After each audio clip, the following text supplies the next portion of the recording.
प्यारे बच्चों, आज हम लोग 9th विज्ञान से जिस टॉपिक का अध्ययन करेंगे उस टॉपिक का नाम है जीवन की मौलिक इकाई।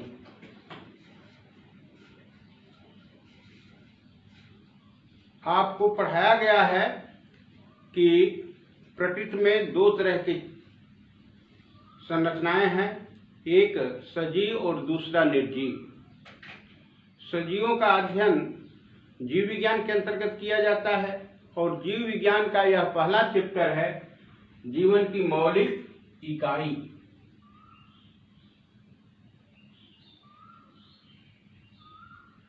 यदि जीव को देखा जाए तो प्रत्येक जीव का शरीर जो है छोटी छोटी स्वतंत्र रूप से जीवित रह पाने वाली संरचनाओं अर्थात कोशिकाओं से बना है। जिस प्रकार किसी दीवार को देखा जाए तो उस दीवार की संरचना जो है की इकाई ईंट है, उसी तरह से जीवधारी सूक्ष्म हो, जंतु हो, वनस्पति हो, किसी प्रकार का जैव ऑर्गेनिज्म हो, उसके शरीर स्वतंत्र रूप से जीवित रह सकने वाली सूक्ष्मतम इकाई से बना है। उस इकाई का नाम है कोशिका। इस तरह से अगर कोई पूछ दे कि कोशिका किसे कहते हैं तो आप एक छोटी परिभाषा बता सकते हैं कि कोशिका जीवों की संरचनात्मक, क्रियात्मक एवं आनुवंशिक इकाई होती है या जीवों की संरचनात्मक, क्रियात्मक एवं आनुवंशिक इकाई को कोशिका कहते हैं। कोशिका की खोज कैसे हुई, कब हुई, इसका अध्ययन करने के लिए कोशिका बड़ी ही सूक्ष्म इकाई है और जब तक सूक्ष्मदर्शी का आविष्कार नहीं हुआ तब तक तो कोशिका का अध्ययन संभव नहीं था। लेकिन रॉबर्ट हुक एक वैज्ञानिक हुए, रॉबर्ट हुक,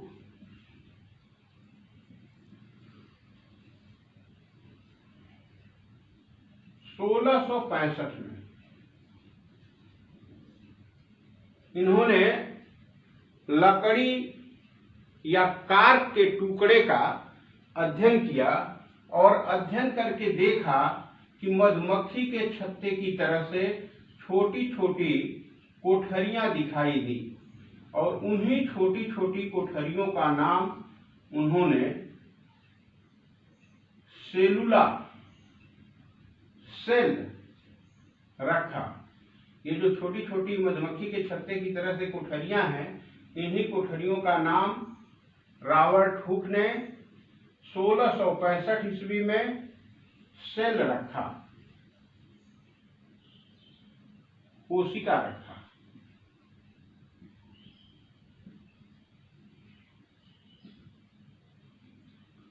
रॉबर्ट हुक इन कोठरियों को जो देखा वह कोठरियां मृत कोशिका थी। कैसी कोशिका थी? मृत कोशिका थी।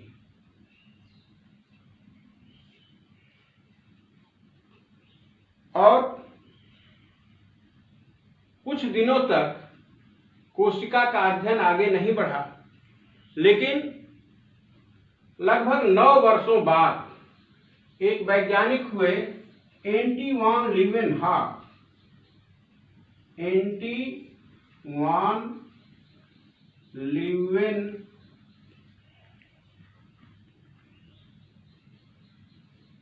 लीवेनहॉक 1674 ईस्वी।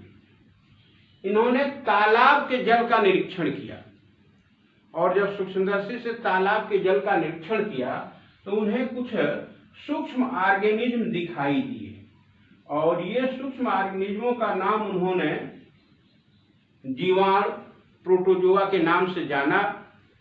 तो श्रेय जाता है कि जीवित कोशिका का अध्ययन सबसे पहले कौन किया? एंटी वान लीवेनहॉक ने किया।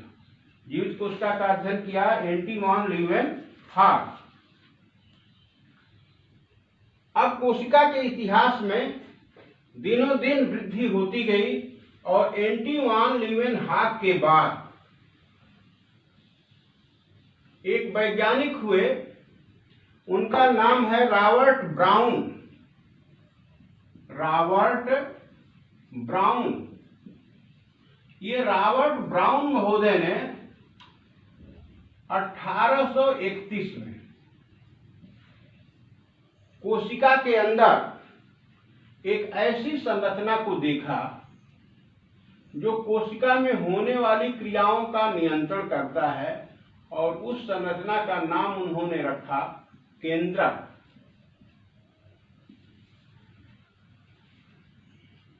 हम लोगों को याद रखना चाहिए कि कोशिका के भीतर एक ऐसी संरचना रॉबर्ट ब्राउन ने देखा जिसका नाम उन्होंने दिया केंद्रक। केंद्रक जो है इस कोशिका के अंदर होने वाली समस्त क्रियाओं का नियंत्रण एवं समन्वय करता है। अब आगे इतिहास बढ़ रहा है और एक वैज्ञानिक हैं स्लाइडेन और स्वान। स्लाइडेन और स्वान, इन्होंने 1838-39 में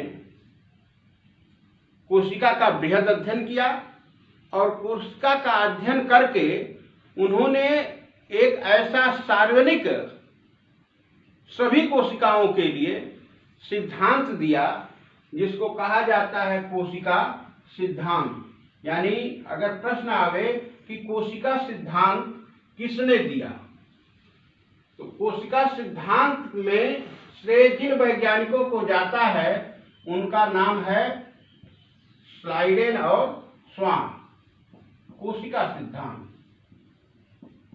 कोशिका सिद्धांत, सेल थियरी,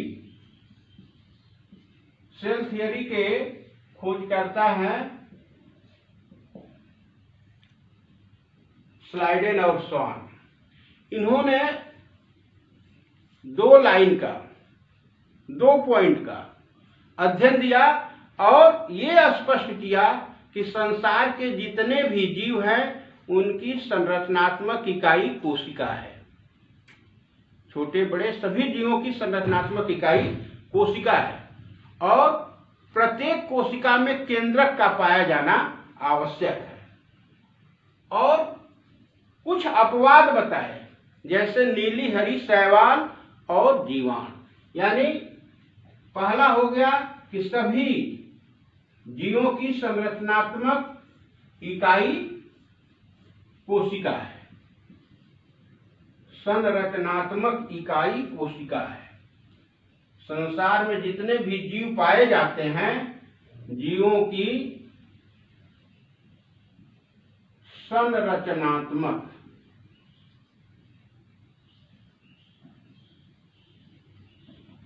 इकाई कोशिका है। कोशिका है। दूसरा पॉइंट हो गया कि प्रत्येक कोशिका में केंद्रक का होना आवश्यक है। प्रत्येक कोशिका में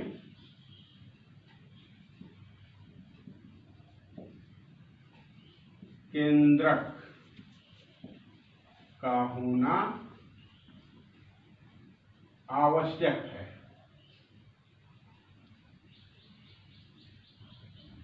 आवश्यक है। अपवाद बताया, इनमें नहीं केंद्रक पाया जाता है। अपवाद क्या है? जीवाणु और नीली हरी शैवाल।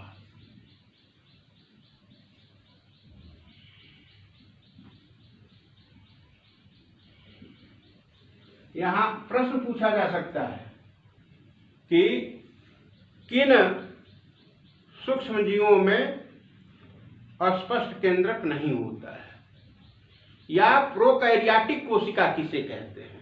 आगे अध्ययन में हम देंगे कोशिकाएं 2 तरह की हैं, प्रोकैरियोटिक, यूकैरियोटिक। लेकिन यहां जानिए कि प्रत्येक में केंद्रक होता है, लेकिन जीवाणु और नीली हरी शैवाल में केंद्रक नहीं होता है। इस कोशिका सिद्धांत को आगे बढ़ाया 1955 में कोशिका सिद्धांत में रुडॉल्फ बर्चाउ,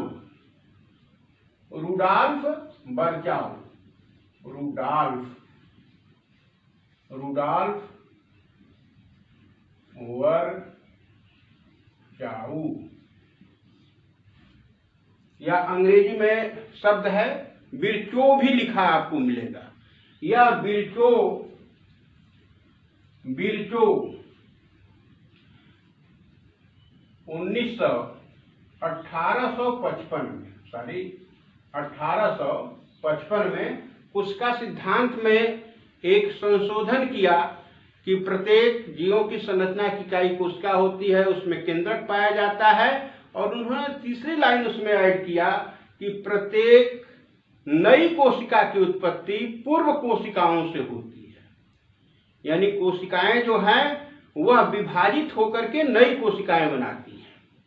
तो इस तरह से कोशिका सिद्धांत के बारे में आप लोगों को बताया गया।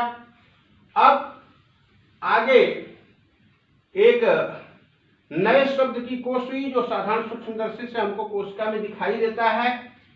वह क्या है कि कार्टी ने इसके अंदर एक तरह का द्रव देखा और उस द्रव को जुआर्डिन ने नाम दिया सार्कोड। जो इस झिल्ली के अंदर द्रव दिखाई देता है, इस द्रव को जुआर्डिन ने नाम दिया,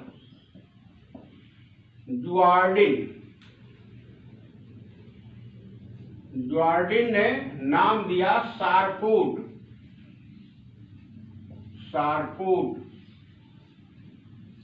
और इसी द्रव का नाम आगे पुरकिंजे ने दिया, पुरकिंजे ने इसका नाम दिया जीव द्रव्य, प्रोटोप्लाज्म।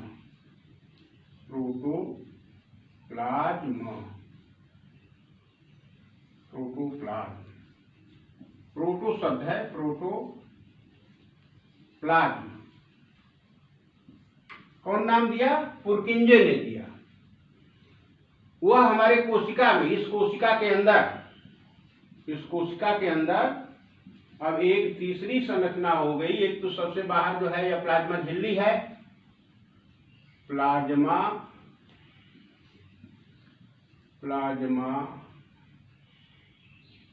झिल्ली, और इस प्लाज्मा झिल्ली के अंदर रॉबर्ट ब्राउन ने केंद्रक देखा।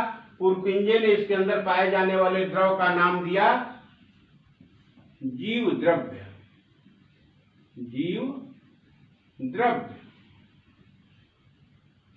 आगे वैज्ञानिक एक हुए जूलियस हक्सले ने कहा कि जीव द्रव्य की जैव दशा को जीवन कहते हैं। जूलियस हक्सले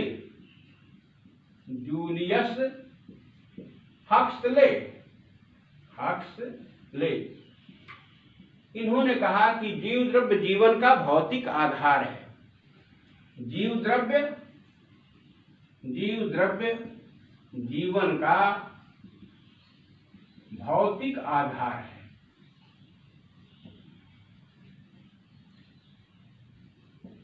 जीवन का भौतिक आधार है। इन्वर्टेड कॉमा में यह है। अक्सर एक नंबर का प्रश्न आता है कि जीव द्रव्य जीवन का भौतिक आधार है, किस वैज्ञानिक ने स्पष्ट किया था? तो आपको नाम याद रहना चाहिए, जूलियस हक्सले। इसी पर जीवन की परिभाषा भी वैज्ञानिकों ने जीवन को परिभाषित करने का प्रयास किया था। क्या परिभाषा दिया था वैज्ञानिकों ने? क्योंकि जीवन को परिभाषित करना तो आसान है नहीं, क्योंकि जीवन जो है, लाइफ जो है, एक भाववाची चीज है। जैसे प्यार है, घृणा है, मोह है, ईर्ष्या है, द्वेष है, इसको आप लक्षण के आधार पर प्रदर्शित करते हैं। कौन आदमी जो है किस तरह की अभिव्यक्ति दे रहा है, उसी तरह से जीवन को भी उसके लक्षणों के आधार पर ही अलग किया जा सकता है। जैसा कि आप लोग जानते हैं कि जिनके अंदर पोषण है, उत्सर्जन है, शोषण है, उत्तेजनशीलता है, ये सब जिसके अंदर गुण पाए जाते हैं उसे जीवन कहते हैं। लेकिन यह तो लक्षणों के आधार पर परिभाषित किया गया।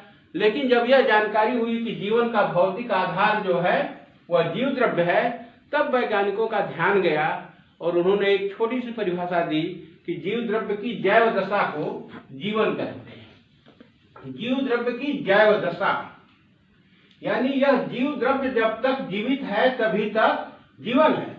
रॉबर्ट हुक ने जो खोज किया था उसके अंदर का जीव द्रव्य सूख गया था, इसलिए ये सब संरचनाएं दिखाई दी। इसका प्रोटोप्लाज्म सूख गया है, केवल ये कोठरियां दिखाई दी। इसमें जीव द्रव्य जो है इनके किनारों पर जो है सूख करके चिपक गया है और इसका नाम उन्होंने कोशिका रखा था। इसलिए कहा गया कि यह मृत कोशिकाओं का अध्ययन किया। हमारी कोशिकाएं तभी तक जीवित हैं जब तक हमारा जीव द्रव्य क्रियाशील है, उसके अंदर भौतिक रासायनिक क्रियाएं होती रहती हैं। अब यह सामान्य जो हमारे तीन भाग हैं, एक हो गया आपका प्लाज्मा झिल्ली, बाह्य आवरण। बाह्य आवरण कोशिका में क्या क्या आपको दिखाई दे रहा है साधारण सूक्ष्मदर्शी से? पहला भाग दिखाई दे रहा है बाह्य आवरण। यह बाह्य आवरण दो तरह का है, एक है प्लाज्मा झिल्ली, प्लाज्मा झिल्ली, और दूसरा है कोशिका भित्ति, कोशिका भित्ति, सेल वॉल। कुछ कोशिकाएं ऐसी होती हैं जिनमें यह बाहर के तरफ एक मोटा आवरण होता है और उसी आवरण को हम कहते हैं प्लाज्मा झिल्ली के चारों तरफ एक आवरण होता है, उस आवरण को कहा जाएगा कोशिका भित्ति। ये प्लाज्मा झिल्ली के बाहर जो यह आवरण आपको बताया गया, इसका क्या नाम है? कोशिका भित्ति।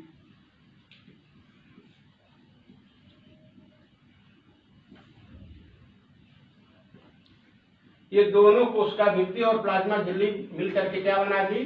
बाह्य आवरण। पहला भाग हो गया। अब उसके अंदर जो पुरकुंजे ने नाम दिया वह क्या है? दूसरी चीज दिखाई दी, जो पूरा एक कोलाइडल होता है, न तो ठोस होता है और न तो द्रव होता है, विस्कस मटेरियल होता है, कोलाइडल होता है, वो साल और जेल की अवस्था में होता है, उसका नाम रखा गया जीव द्रव्य।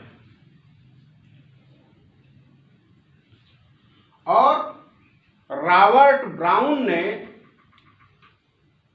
एक भाग देखा, उसको क्या कहते हैं? केंद्रक।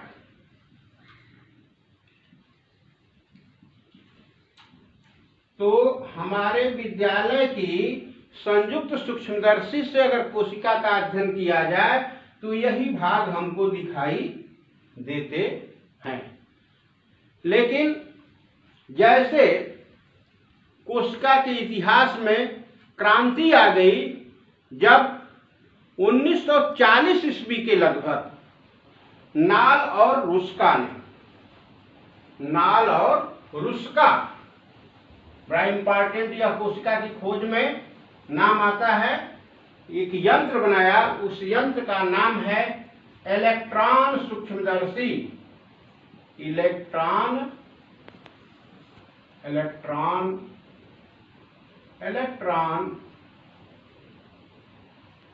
सूक्ष्मदर्शी।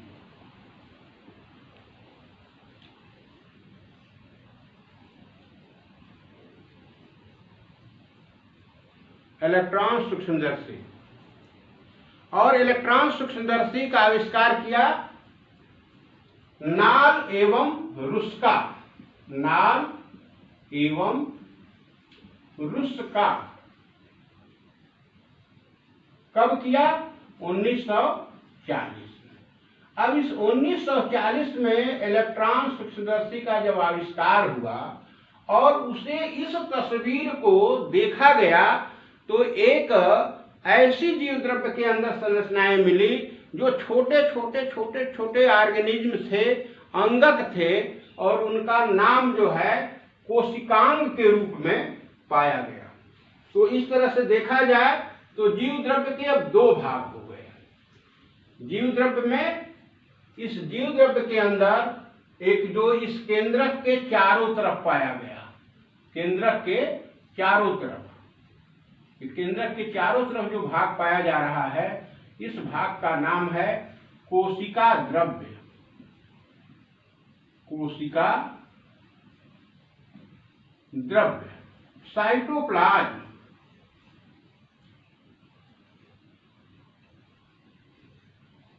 साइटोप्लाज्म, कोशिका द्रव्य। अब अक्सर यहां 1 नंबर का प्रश्न राइज हो रहा है कि जीव द्रव्य क्या है और कोशिका द्रव्य क्या है। तो इस प्लाज्मा झिल्ली के अंदर संपूर्ण जो मैट्रिक्स होता है, कोलाइडल द्रव्य जो होता है, उसको कहते हैं जीव द्रव्य। और इस केंद्रक के चारों ओर प्लाज्मा झिल्ली के बीच में, प्लाज्मा झिल्ली से घिरा हुआ और इस केंद्रक के चारों, केंद्रक के अंदर जो द्रव्य है वह तो केंद्रक द्रव्य है, केंद्रक में उसका अध्ययन किया जाएगा। इसका नाम रखा गया कोशिका द्रव्य। और इस कोशिका द्रव्य के अंदर, कोशिका द्रव्य, कोशिका द्रव्य, साइटोप्लाज्म, साइटोप्लाज्म,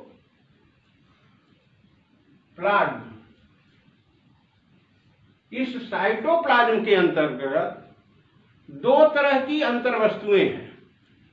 सजीव अंतर्वस्तुएं, सजीव अंतर्वस्तुएं जिनके अंदर सदैव भौतिक एवं रासायनिक क्रियाएं होती रहती हैं, उनको कहते हैं कोशिकांग।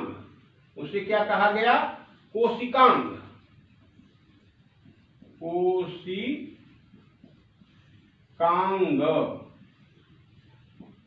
कोशिका के अंगक, ऑर्गेनेजेल्स।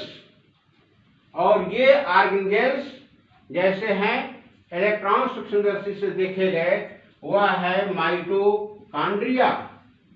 माइटोकॉन्ड्रिया,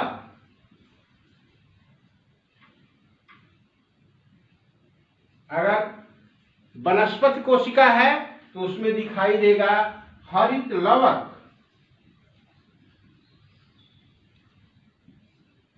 गाल्जी काय,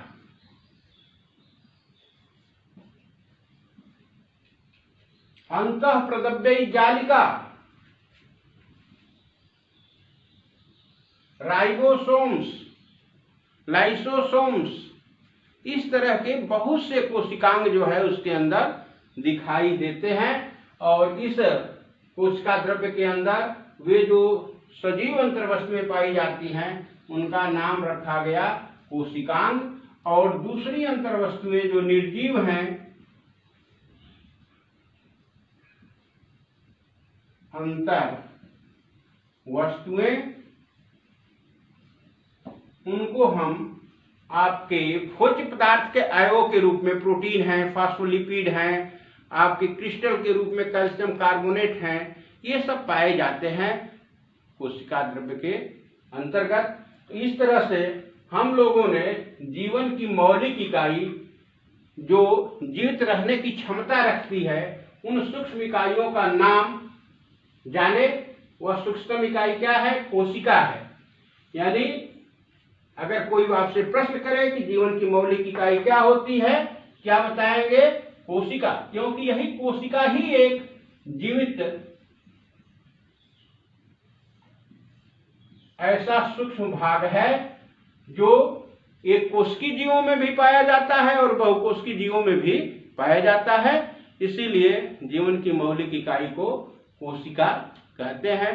कोशिका का अध्ययन किया गया, कोशिका के इतिहास के बारे में हम लोग जाने, और इसके बाद अगर थोड़ा सा आप लोग समय दें तो और बता दें आप लोगों को कोशिका का प्रकार। हाँ, तो कोशिका के प्रकार में 2 तरह की कोशिकाएं प्रमुख रूप से पाई जाती हैं। एक पहला है प्रोकैरियोटिक। यह प्रो शब्द जो है, प्रो मीन्स होता है प्रिमिटिव,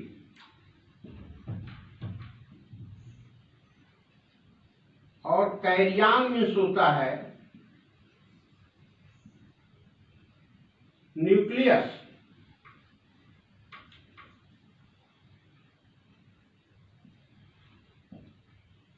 प्रिमिटिव का मतलब है प्रारंभ, प्रारंभिक, प्रारंभिक केंद्रक। न्यूक्लियस का तात्पर्य है केंद्रक। यानी उसका सिद्धांत में आपको बताया गया था कि कुछ ऐसे नीली हरी शैवाल और जीवाणु होते हैं जिनके अंदर केंद्रक नहीं पाया जाता है, तो ऐसी कोशिकाओं को कहते हैं प्रोकैरियोटिक। जैसे एक जीवाणु की संरचना बनाई गई है, इसके अंदर केवल यह कोशिका काय के अंदर यह न्यूक्लिक पदार्थ पाया जाता है, कोशिका भित्ति पाया जाता है, सिलिया पाया जाता है। इस तरह की अनाबिना है या स्लिटोरिया है, ये सब नीली हरी शैवाल हैं जिनके अंदर केंद्रक नहीं पाया जाता है। इनकी संरचना भी बड़ी सूक्ष्म होती है, 1 से 10 मिलीमाइक्रोन के ही रेंज में होती है, बहुत सूक्ष्म संरचना होती है। और दूसरा है यूकैरियोटिक, दूसरा है यूकैरियोटिक, यूकैरियोटिक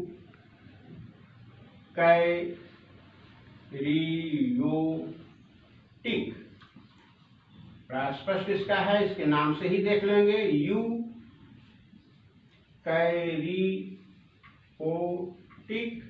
यू मीन्स होता है, यू मीन्स होता है ट्रू,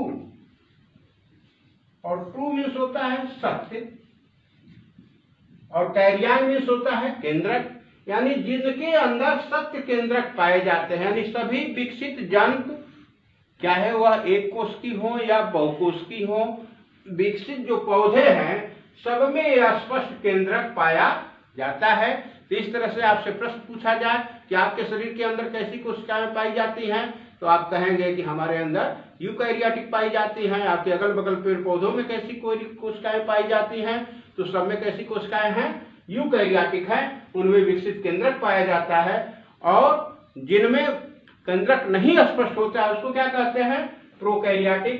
तो इस तरह से कोशिका के प्रकार में आप लोगों को याद रहना चाहिए कि मूल रूप से कोशिका 2 ही तरह की है, जो बिल्कुल कम विकसित हैं उनके अंदर प्रोकैरियोटिक, और जो विकसित हैं, जो आप आंख से दिखाई देते हैं, जिनको आप पहचान सकते हैं स्पष्ट जीव जंतु के रूप में, वनस्पतियों के रूप में हैं, उसके सबके अंदर जो है यह बहुकोश की संरचना होती है, यूकैरियोटिक।